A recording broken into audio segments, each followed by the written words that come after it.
Hi friends, welcome to Homemaking Mantra. This is Shanti. Welcome to Daily Vlogs. Last week నా birthday celebrate చేసుకుంటున్నాను అని చెప్పి ఒక చిన్న షార్ట్ పోస్ట్ చేస్తే అందరూ కూడా విష్ చేశారు. విష్ చేసిన ప్రతి ఒక్కరికి కూడా చాలా చాలా థ్యాంక్స్ అండి from bottom of my heart. Early morning first షార్ట్గా టర్మరిక్ అండ్ పెప్పర్ కలిపేసి తాగుతున్నాను. ఒక 5 మిరియాలు తీసుకున్న, పావు టీ స్పూన్ పసుపు తీసుకున్నాను. ఇది మంచి పసుపు అనమాట. జస్ట్ కొద్దిగా వాటర్లో కలుపుకొని తాగేసేయటమే, గోరువెచ్చటి నీళ్ళు అలా ఏం అవసరం లేదు. ఇది యాక్చువల్లీ నేను ఎక్కడ చూసానంటే డిజైనర్ శిల్పారెడ్డి రీసెంట్గా స్వప్న గారితో ఇంటర్వ్యూ చేశారు. తన మార్నింగ్ రొటీన్ షేర్ చేసుకుంటూ దీని గురించి చెప్పారనమాట. లైక్ ఇది యాంటీ ఇన్ఫ్లమేటరీ ప్రాపర్టీస్ ఉంటాయి, సో కన్జ్యూమ్ చేస్తే చాలా మంచిది అని అన్నారు. దాంతోపాటు తను వేపాకుతో చేసిన ఉండలు కూడా చిన్న చిన్నవి తీసుకుంటారంట. వీటన్నిటికీ కూడా ఒక హాఫ్ అన్ అవర్ గ్యాప్ ఇచ్చుకుంటూ తర్వాత బూడిద గుమ్మడికాయ రసం కూడా తాగుతారట. అది తాగటం వలన ఇప్పుడు ఏదైతే ఈ పసుపు మిరియాల్లో ఉన్న వేడి ఉంటుందో అది బీట్ చేసేస్తుంది. కాకపోతే నా దగ్గర గుమ్మడికాయ లేదు, అందుకని చెప్పి నేను తాగలేదు. పైగా ఇప్పుడు కొద్దిగా జలుబు చేసింది, డైలీ వర్షాలు పడుతున్నాయి కదా. దానివల్ల ఏమైందంటే ఈ పసుపు మిరియాలు తీసుకోవటం వలన బాగా వేడి చేసి కొంచెం అక్కడక్కడ వేడి పబ్బులు అయితే వచ్చాయి. సో ఇలాంటివన్నీ తీసుకునేటప్పుడు మనం బేసిక్ జాగ్రత్తలు పాటించాలి. ఒకవేళ బూడిద గుమ్మడికాయ జ్యూస్ తాగకపోయినా సరే డేలో అట్లీస్ట్ 1 or 2 times పల్చటి మజ్జిగ తాగినా సరే వేడి అనేది ఉండదు.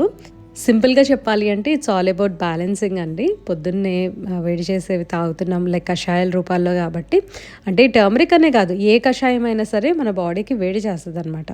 తర్వాత చక్కగా చలవ చేసేవి డేలో ఏదో ఒకసారి తీసుకుంటే ఆ వేడి బొబ్బలు అలాంటివన్నీ సైడ్ ఎఫెక్ట్స్ రాకుండా ఉంటాయి. ఇప్పుడు కషాయాలు వచ్చేసరికి ఏంటంటే బాగా కాన్సన్ట్రేటెడ్గా ఉంటాయి కదా, వాటికి వేడి చేస్తుంది. జస్ట్ మనం ఏదో టీ లాగా తాగుతుంటే దానికి ఏం పెద్ద ఎఫెక్ట్ ఉండదు. సో మనం ఏం తాగుతున్నాం అనేది ఖచ్చితంగా అబ్జర్వ్ చేసుకోవాలి. ఆ రోజంతా కూడా నేను అసలు వీడియో షూట్ చేయలేదండి. మార్నింగ్ కొంచెంసేపు షూట్ చేసేసి ఇంకా నైట్ డిన్నర్కి నాకు ఈ ఫ్రైడ్ రైస్ చూపించాలనిపించింది. బయట వర్షం పడుతుంది, వేడివేడిగా ఏమైనా తినాలనిపించింది అనమాట, లైక్ స్ట్రీట్ ఫుడ్. బయటకు వెళ్ళి ఇక్కడ తెచ్చుకునే అంత సీన్ ఉండదు. ఇక్కడ మాకు చుట్టుపక్కల నాకు నచ్చే ఫుడ్స్ ఉండవు. అదే మనకంటే రకరకాల చాట్ బండి, పానీపూరి బండిలు అలాంటివన్నీ ఉంటాయి కదా, వాటిలో బాగుంటాయి, పునుగులు బజ్జీలు అన్నీ దొరుకుతాయి. బట్ ఇక్కడ ఏంటంటే మేమే చేసుకోవాలి. అంటే తినేవాళ్ళు తింటారు బయట, బట్ మన ఆంధ్ర స్టైల్లో ఉండదు, ప్రాబ్లం అది. ఈ ఫ్రైడ్ రైస్ హాఫ్ అన్ అవర్లో చేసుకోవచ్చు. నానబెట్టిన బియ్యంని ఉడకపెడుతున్నా అండి. ఓపెన్ ప్యాన్ కుకింగ్ చేస్తున్నాను. మొన్న అన్నయ్య వాళ్ళు వచ్చినప్పుడు పులావ్ చేశా కదా, చక్కగా దబరా గిన్నెలో చేసేసరికి బాగా వచ్చింది. అది నాకు కాన్ఫిడెన్స్ ఇచ్చింది, ఓకే నేను ఓపెన్ ప్యాన్ కుకింగ్ చేయొచ్చు అని. సో కళాయిలో రైస్ వండుతూ ఇంకొక పక్కనేమో వెజిటబుల్స్ని సాటే చేసుకుంటున్నాను. హాట్ ఆయిల్లో వెజిటబుల్స్ వేసేసి ఒక్కసారి అలా తిప్పేసి వదిలేసేయాలి. తర్వాత స్టవ్ స్విచ్ ఆఫ్ చేసుకుంటే ఆ వేడికి కొంచెం పచ్చదనం పోయి లైట్గా క్రిస్పీగా కలర్ అది రీటైన్ అవుతుంది అనమాట. యాక్చువల్లీ ఇది హోటల్ స్టైల్ ఫ్రైడ్ రైస్ ఎలా వస్తుందో అలా ఉంటుంది చూడటానికి. అండ్ మనం వేసే సాస్ని బట్టి కలర్ అయితే మారుతుంది అనమాట. కానీ వెజిటబుల్స్ క్రిస్పీగా ఆ కలర్ కనిపిస్తేనే ఇది చాలా కలర్ఫుల్గా టేస్టీగా వస్తుంది. ఫస్ట్ నేను ఏం చేశానంటే కొద్దిగా ఆయిల్లో ఒక చెక్క లవంగాయి, చాప్ చేసిన జింజర్ గార్లిక్ వేసాను. ఆ తర్వాత మనకు కావాల్సిన వెజిటబుల్స్ వేసుకోవచ్చు. దీనికి క్యాప్సికమ్, కాలీఫ్లవర్ అలాంటివి బాగోదు. బ్రోకలీ వేసుకోవచ్చు, మష్రూమ్స్, టోఫు వేసాను అనమాట. లేకపోతే పన్నీర్ ఉంటే వేసుకోవచ్చు, కానీ పన్నీర్ మళ్ళీ టేస్ట్ డిఫరెంట్గా ఉంటుంది. బీన్స్, క్యారెట్ రెగ్యులర్గా వేసేవి. అండ్ మస్ట్ అండ్ షుడ్గా క్యాబేజ్ వేయండి. ఆ స్ట్రీట్ స్టైల్ ఫ్రైడ్ రైస్ వస్తుంది అనమాట. ఎందుకంటే వాళ్ళు ఆ క్యాబేజ్ వేస్తారు. క్యాబేజ్ వేసినప్పుడు ఒకలాంటి స్మెల్ వస్తుంది ఫ్రై చేసినప్పుడు, అది మంచి టేస్ట్ని ఇస్తుంది. ఈ డిష్కి ఆనియన్స్ వేసినా వేయకపోయినా ఆనియన్ గ్రీన్స్ మాత్రం వేయండి. అదే అండి, ఉల్లిగడ్డలు ఉంటాయి కదా, వేసుకుంటే కలర్ఫుల్గా ఉంటుంది, టేస్ట్ కూడా బాగుంటుంది. నెక్స్ట్ సాస్ వచ్చేసరికి green chilli sauce, vinegar, soy sauce, ఈ 3 కంపల్సరీ వేసుకోండి. సెజ్వాన్ సాస్ వేస్తే వేయచ్చు, టేస్ట్ స్పైసీనెస్ బాగుంటుంది. లేదంటే చిల్లీ గార్లిక్ సాస్ ఉంటుంది కదా, అదైనా వేసుకోవచ్చు. చిల్లీ గార్లిక్ సాస్కి అండ్ సెజ్వాన్ సాస్కి రెండింటికి టేస్ట్లో కొద్దిగా డిఫరెన్స్ అయితే ఉంటుంది. సో ఏదైనా వేయచ్చు. అండ్ కలర్ కూడా కొద్దిగా మారుతుంది అనమాట మనం వేసే ఇంగ్రీడియంట్స్ని బట్టి. వెజిటబుల్స్లో సాస్ యాడ్ చేసిన తర్వాత ఒకసారి స్టర్ చేసి ఆ తర్వాత కుక్డ్ రైస్ యాడ్ చేయాలి. సాల్ట్, వెనిగర్ అండ్ స్పైస్ అన్నీ చెక్ చేసుకున్న తర్వాత ఒక 2 to 3 minutes పాటు హైలో ఫ్రై చేసామంటే బాగా పడతాయి ఫ్లేవర్స్. లాస్ట్లో ఆనియన్ గ్రీన్స్ తోటి గార్నిష్ చేయటమేనండి. చాలా చాలా టేస్టీగా ఉంటుంది. ఎక్కువగా నేను లంచ్ బాక్స్కి అండ్ వర్షం వచ్చేటప్పుడు అలా చేస్తూ ఉంటాను. నా బర్త్‌డే ఫ్రైడే వచ్చిందండి, జూలై 18థ్. ఆ ముందు రోజు సిద్ధు అండ్ మా హస్బెండ్ కేక్ తీసుకొచ్చారనమాట. జొమాటోలో ఆర్డర్ చేసేసారు. ఫ్లేవర్ వచ్చేసరికి బిస్కాఫ్ చీజ్ కేక్ అనమాట. ఇది ఎగ్లెస్ అనుకొని తెప్పించాము. అంటే మా హస్బెండ్ వెజిటేరియన్ కదా! కాకపోతే ఇంక ఇది ఎగ్ కలిసింది. ఇంక అందుకని తనైతే టేస్ట్ చేయలేదు. నాకు ఈ కేక్ చాలా నచ్చింది. ఫస్ట్ టైం అనమాట బిస్కాఫ్ చీజ్ కేక్ ఆర్డర్ చేస్తున్నాము. ఇంతకుముందు బ్లూబెర్రీ చీజ్ కేక్ అని అట్లా నార్మల్గా స్ట్రాబెర్రీ చీజ్ కేక్ అలాంటివన్నీ చేసేవాళ్ళం. నైట్ చక్కగా 8 వసంతాల మూవీ చూస్తూ కేక్ ఎంజాయ్ చేశాను అనమాట.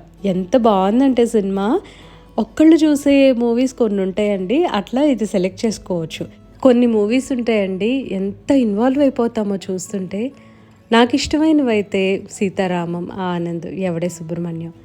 అసలు ఆ సినిమాలు చూస్తూ ఉంటే అట్లా చూడాలనిపిస్తుంది. వాళ్ళు చెప్పే డైలాగ్ ఉంటుంది కదా, అది మళ్ళీ మళ్ళీ వినాలనిపిస్తుంది అనమాట.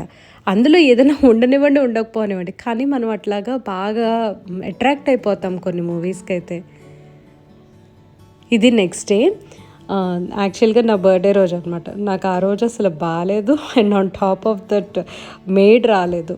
ఇంకా సరే ఏదో పైపైన కొంచెం పని చేసేసుకొని తర్వాత ఫుడ్ ఆర్డర్ చేసుకున్నాము. ఫ్రైడే అవటం వలన బయటికి వెళ్ళటం కుదరలా. మా హస్బెండ్కి ఏమో full back to back meetings ఉన్నాయి, తనేమో బిజీ. సిద్ధు ఏమో స్కూల్కి వెళ్ళాలి, ఆ రోజు నాతోనే ఉన్నాడు. సరే ఇంకా వాడు కూడా ఉన్నాడని చెప్పి లంచ్ తెప్పించేసుకున్నాము. పాట్ఫుల్ నుంచి జాక్ ఫ్రూట్ బిర్యానీ తెప్పించామన్నమాట. దహీకే kebab and dry fruit lassi ఉంటాయి కదా, అవి తెప్పించాము. ఆ రోజు ఈవినింగ్ నేను ఫ్రీగా ఉన్నానని చెప్పి మా ఫ్రెండ్ గోరింటాకు పెట్టుకుందామని పిలిచింది. యాక్చువల్లీ ఇది ఆషాఢ మాసం గోరింటాకు కాదు, వాళ్ళ పిల్లలకి నెక్స్ట్ డే డాన్స్ ప్రోగ్రామ్ ఉందన్నమాట. అందుకని చెప్పి ఆ పిల్లలిద్దరిని కూర్చోబెట్టి పెడుతున్నారు. ఇంకా అందరం కూడా పెట్టుకున్నాము. సరే లైక్ ఒక మెమరీ లాగా ఉంటుంది కదా, వీడియోలో చూపిస్తే అని చెప్పి క్యాప్చర్ చేశాను. ఎంత సందడిగా ఉందోనండి, వెళ్ళగానే చక్కగా అందరు పెట్టుకుంటుంటే ఒక చిన్న సైజ్ ఫంక్షన్ జరుగుతున్నట్టు అనిపించింది. అందులో గోరింటాకు పెట్టుకుంటూ ఆ పిల్లలిద్దరూ మల్లెపూలు పెట్టుకున్నారు. డాన్స్ ప్రాక్టీస్కి వెళ్ళొచ్చినట్టున్నారు. అసలు ఎంత బాగుందంటే ఆ డివైన్గా ఉంది ఆ స్మెల్ మాత్రము. ఎక్కువగా ఫంక్షన్స్ జరిగే ఇళ్లల్లో అట్లా అనిపిస్తూ ఉంటుంది. పిల్లలందరూ ఇలా గోరింటాకు పెట్టుకుంటుంటే ఎంత బాగుందో అసలు చూడటానికి. తర్వాత నేను కూడా వాళ్ళ పాపకి గోరింటాకు పెట్టాను అనమాట. నాకు ఇష్టమే పిల్లలకి చక్కగా రెడీ చేయటము అలాంటివన్నీ. నాకు ఆడపిల్లలు లేరు కాబట్టి అప్పుడప్పుడు ఇలాగ చేస్తూ ఉంటాను. నాకు ఆడపిల్లలు అంటే చాలా ఇష్టం అసలు. యాక్చువల్గా నన్ను మన వాళ్ళు చాలామంది అడుగుతూ ఉంటారు కూడా. ఇప్పుడు సందర్భం వచ్చింది కాబట్టి చెప్తాను, ఆడపిల్లలు అని అన్నాను కాబట్టి. అంటే లైక్ సిద్ధు ఒక్కడే ఎందుకు అని చెప్పి, దానికి పెద్ద రీజన్ ఏమీ లేదండి. ఒక్కళ్ళు అని అనుకుంటాం కదా, ఒక్కళ్ళు చాలు అని. సో అట్లా సిద్ధు ఒక్కడేనమాట, ఇంకా వేరే కారణాలు ఏమీ కాదు అసలు. అది యాక్చువల్గా ఇప్పుడు ఒకళ్ళిద్దరు చాలు అని అనుకుంటున్నాం కదా. కొంతమంది ఏంటంటే ఇద్దరు చాలు అనుకుంటారు, కొంతమంది ముగ్గురు ఉండాలి, కొంతమంది నలుగురు పిల్లలు ఉండాల్సిందే. అలా ఎవరిష్టం వాళ్ళది. సో కొంతమంది ఎట్లా ఉంటుందంటే, ఇప్పుడు ఫస్ట్ ఇద్దరు ఆడపిల్లలు పుట్టారనుకోండి, ఒక అబ్బాయి ఉంటే బాగుంటుంది అని అనుకుంటారు కదా. సో మళ్ళీ దిల్ plan for the third baby. ఒక్కడికే కుదరపోతే కొంతమంది ఆపేస్తారు, కొంతమంది మళ్ళీ ఫోర్త్ బేబీ అనుకుంటారు. సో ఎవరి ఇష్టం వాళ్ళదండి. మేమైతే అమ్మాయి అయినా అబ్బాయి అయినా సరే ఒక్కళ్ళు చాలు అని అనుకున్నాము. So that is the reason behind that. ఇందులో అంటే లైక్ దాచుకోవాల్సింది కూడా ఏమీ లేదు, జనరల్ క్వశ్చనే. లైక్ మీరు అందరు కూడా నార్మల్గా ఫ్రెండ్స్ అడిగినట్టు అడుగుతున్నారు కాబట్టి నేను కూడా చెప్తున్నాను. ఇదంతా కూడా నెక్స్ట్ డే అండి. మా మెయిడ్ రాలేదనమాట, తను ఫుల్ సిక్ అయిపోయింది. నాకు మేబీ ఈ వీక్ అంతా కూడా ఫుల్ ప్యాక్డ్గా ఉంటుందేమో. మార్నింగ్ నా పనులు నేనే చేసుకోవాలి మొత్తం ఇంట్లో ఫస్ట్ వన్ నుండి లాస్ట్ పని వరకు A to Z అన్నీ నేనే చేసుకోవాలన్నమాట. ఒక్కొక్కసారి I really enjoy doing this. Every single day cleaning అంటే ఎవరికైనా విసుకొచ్చేస్తుంది అనమాట. అలా కాకుండా ఇలా మేడ్ రానప్పుడు నేనేం ఫ్రస్ట్రేట్ అస్సలు అవ్వను, అన్లెస్ నాకు ఒంట్లో బాగోకపోతే అసలు ఇంక ఇల్లు అసలు చిందరవందరగా అలా అన్నీ పడేసి ఉంటాయి. మళ్ళీ నేను సెట్ అయిపోయిన తర్వాత ఫుల్ సర్దేసుకుంటాను అనమాట. ఇల్లు నీట్గా లేదని కూడా నేను అసలు డిప్రెస్ అవ్వను. ఎందుకంటే మా ఇంటికి ప్రత్యేకంగా వచ్చేవాళ్ళు వెళ్ళేవాళ్ళు కూడా ఉండరు. సో అది కారణం. అంటే ఇంటికి ఎవరన్నా వస్తున్నారు వెళ్తున్నారంటే మినిమం వాళ్ళకిచ్చే రెస్పెక్ట్ అనమాట. నా దృష్టిలో ఏంటంటే ఒక గెస్ట్ వస్తున్నారు అంటే వాళ్ళకి లైక్ ఇన్వైటింగ్గా ఉండాలి మన ఇల్లు. ఏదో మనకి మనం షో ఆఫ్ చేసినట్టు కాకుండా వాళ్ళు వస్తున్నారని చెప్పి నీట్గా పెట్టడం అనేది ఒక సైన్ ఆఫ్ రెస్పెక్ట్ అని చెప్పి నేను అనుకుంటాను. అంటే అతిథి దేవో భవ అలా అంటా ఉంటారు కదండీ! ఇప్పుడు ఒక పండగప్పుడు లేకపోతే ఏదైనా వ్రతం చేసేటప్పుడు, పూజలప్పుడు ఏంటంటే అమ్మవారొస్తారు, అయ్యవారొస్తారని చెప్పి మనం ఇల్లంతా శుభ్రం చేసుకొని చక్కగా పండగ చేసుకుంటాం, పూజలు చేసుకుంటాం గదా! సో, అతిథిని కూడా అట్లాగే ఆహ్వానించాలి అని చెప్పి ఒకటుంటుంది.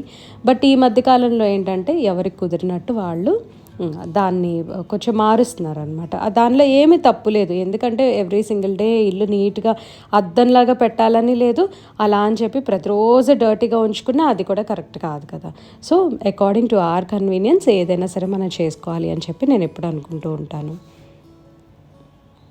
ఇవాళ ఇల్లు ఫుల్‌గా క్లీన్ చేసేసానండి. ఎందుకంటే తను రానప్పుడు నేను డీప్ క్లీన్ చేసుకుంటా అనమాట మెయిడ్ రానప్పుడు. కార్పెట్ బాగా ఇట్లా అణిగిపోయినట్టు అయిపోయింది. సో, అదంతా కూడా మళ్ళీ ఒకసారి కోంబ్ పెట్టి మొత్తం అంతా బ్రష్ చేసినట్టు చేస్తున్నా అనమాట. సో, ఏదన్నా లోపల స్టక్ అయినా ఇలా ఈ ఫర్ అదంతా ఉంది కదా! కొంచెం అది అణిగిపోయినా సరే మళ్ళీ పైకొస్తది. ఇది ఫుల్‌గా నీట్‌గా రావాలి అని అంటే కుదరదు. ఈ కార్పెట్ మళ్ళీ కొత్త దానిలాగా అవ్వాలి అని అంటే అవ్వకపోవచ్చు. మెయిన్ థింగ్ ఏంటంటే దాని క్వాలిటీ ఒకటి అండ్ మనం వాడే వాక్యూమ్ క్లీనర్ కూడా definitely place a key role. ఎందుకంటే హై ఇంటెన్సిటీ వాక్యూమ్ క్లీనర్స్ ఉంటాయి కదా, సక్షన్ పవర్ ఎక్కువ ఉండేది, దానికైతే ఎట్లాంటి సర్ఫేస్ అయినా చాలా నీట్గా క్లీన్ అవుతుంది. అండ్ ఇట్లాంటి మ్యాట్స్, కార్పెట్స్ ఇవన్నీ కూడా మళ్ళీ అదంతా కూడా లైక్ ఫర్ పైకి లేచినట్టు ఉంటుంది. ఐఎమ్ సారీ, ఫర్ అంటారు ఏదంటారు నాకు ఐడియా లేదండి. మొత్తం నీట్గా అయిపోతుందన్నమాట. అండ్ నేను ఇది ఎక్కడ నోటీస్ చేశాను అంటే మా ఇంట్లో యూఎస్లో ఉండేది ఇంతకుముందు. కార్పెట్ ఫ్లోర్స్ ఉంటాయి కదా, మనం ఫస్ట్ నడిచి ఉన్నప్పుడు బాగా అణిగిపోయి ఉంటుంది ఆ కార్పెట్ ఫ్లోర్ అంతా. తర్వాత మనం వాక్యూమ్ చేయగానే చక్కగా నీట్గా క్లీన్ చేసినట్టు, వాటర్తో క్లీన్ చేసినట్టే అట్లా పైకి లేచి నుంచుంటుంది అనమాట. అది ఫర్ ఏదైతే అంటున్నానో ఇందాక అదంతా నీట్గా వచ్చేస్తుంది. So, vacuum cleaners and at the same time quality carpet అనేది రెండు ఇంపార్టెంట్. అట్లా ఉంటేనే చక్కగా మన కార్పెట్స్ ఎప్పుడు కూడా నీట్గా ఉంటాయి. ఇలాంటి కుదరని పక్షంలో ఇప్పుడు నేను కోమ్ పెట్టి ఒకసారి ఇలా కోమ్ చేశాను కదండి, అలా చేసుకుంటే కొంచెం బెటర్గా కనిపిస్తుంది. ఆ టేబుల్ క్లాత్ కూడా బాగా మసపట్టేసినట్టు అట్లా అనిపించింది. ఎందుకంటే ఎక్కువగా ధూపం వెలిగిస్తూ ఉంటాను కదా. యాక్చువల్లీ నా రిక్లైనర్ చైర్ కూడా పాడైందనమాట. నేను దాని గురించి తర్వాత చెప్తాను. మార్నింగ్ నుంచి నాకు క్లీనింగే సరిపోయిందండి. కొంచెం గ్యాప్ తీసుకోవటం, కొంచెం క్లీన్ చేసుకోవటం, అట్లాగా మొత్తానికి ఇల్లంతా కూడా సర్ఫేస్ డస్టింగ్ చేసుకున్న, కొంచెం కార్నర్స్ అవన్నీ కూడా నీట్గా క్లీన్ చేస్తాను అనమాట. మార్నింగ్ ఒకసారి ఊడ్చినా సరే మళ్ళీ సర్ఫేస్ డస్టింగ్ అవన్నీ మధ్యాహ్నం చేసుకున్నాను. మార్నింగ్ బెడ్షీట్స్ అవన్నీ క్లీన్ చేశాను. అంటే మన స్నానం అయిపోయిన తర్వాత 4th డే అట్లా అన్నీ మార్చేస్తాం కదా, అవి మధ్యాహ్నానికి ఆరిపోయినాయి. సో, సేమ్ షీట్స్ మళ్ళీ ఈవినింగ్ వేసేసాను అనమాట. షీట్స్ చేంజ్ చేసిన రోజు మాత్రం ఎంత ఫ్రెష్గా ఉంటుందో కదా, అలా కూర్చొని ఉండిపోవాలనిపిస్తుంది రూమ్లో చాలాసేపు కూడా. మార్చిన రోజు బాగుంటుంది కానీ నెక్స్ట్ డేకి ఎందుకో కొద్దిగా స్పార్క్ తగ్గింది అని అనిపిస్తుంది. కానీ షీట్స్ చేంజ్ చేసిన రోజు మాత్రం భలే ఉంటుంది కదా, అందుకని నేను ఒక షార్ట్ కూడా పోస్ట్ చేశాను. రూమ్ ఎప్పుడు కూడా పెద్దగా కనిపించాలి అని అంటే సాలిడ్ బెడ్షీట్స్ బాగా వర్క్ అవుతాయని ఎక్కువగా నేను వైట్ వేస్తూ ఉంటా. కాకపోతే లిటిల్ కలర్ ఉంటే బాగుంటుంది వైబ్రెంట్గా అని చెప్పి దోహర్ అండ్ డెకరేటివ్ పిల్లోస్ ఈ రెండు మ్యాచింగ్ కలర్ తీసుకుంటాను. సింక్ బాగా షైన్ అవ్వాలి అని అంటే దీంట్లో కొద్దిగా ఉప్పు, పీతాంబరి పౌడర్, లైట్గా విమ్ జెల్ వేసేసి క్లీన్ చేస్తే చాలా షైన్ వస్తుంది. ఇవాళ నేను ఉప్పు యాడ్ చేయడం మర్చిపోయానండి, ప్రతిసారి కూడా యాడ్ చేస్తూ ఉంటా. అండ్ సేమ్ ఇందాక చెప్పినట్టు మెయిడ్ రానప్పుడు నేను డీప్ క్లీనింగ్ చేసుకుంటూ ఉంటాను. తను ఇట్లా ప్రత్యేకంగా పీతాంబరి వేసి కడగమని అంటే తనకి కష్టమే. సో, తను ఏంటంటే 2 times వస్తుంది కాబట్టి మార్నింగ్ మొత్తం పాత్రలు అయిపోయిన తర్వాత ఒకసారి విమ్ జెల్ వేసి క్లీన్ చేసి వెళ్ళిపోతుంది. తను వెళ్ళిన తర్వాత ఏమన్నా ఎక్స్ట్రా క్లీనింగ్ కావాల్సి వస్తే అప్పుడు ట్యాప్ అండ్ సింక్ నేనే వాష్ చేసుకుంటూ ఉంటాను. నైట్ ఇలా గిన్నెలు కడిగేసి అసలు సింక్ అంతా ఖాళీగా ఉంటే కిచెన్ కూడా చాలా నీట్గా అనిపిస్తుంది. అస్సలు స్మెల్ అనేది ఉండదన్నమాట. దీంతో వీడియో ఎండ్ చేస్తున్నానండి. ఈ వీడియో మీకు నచ్చినట్లయితే తప్పకుండా లైక్ చేయండి, కమెంట్ చేయండి, ఛానల్కి సబ్స్క్రైబ్ చేసుకోండి. Thank you for watching. Thank you for your time.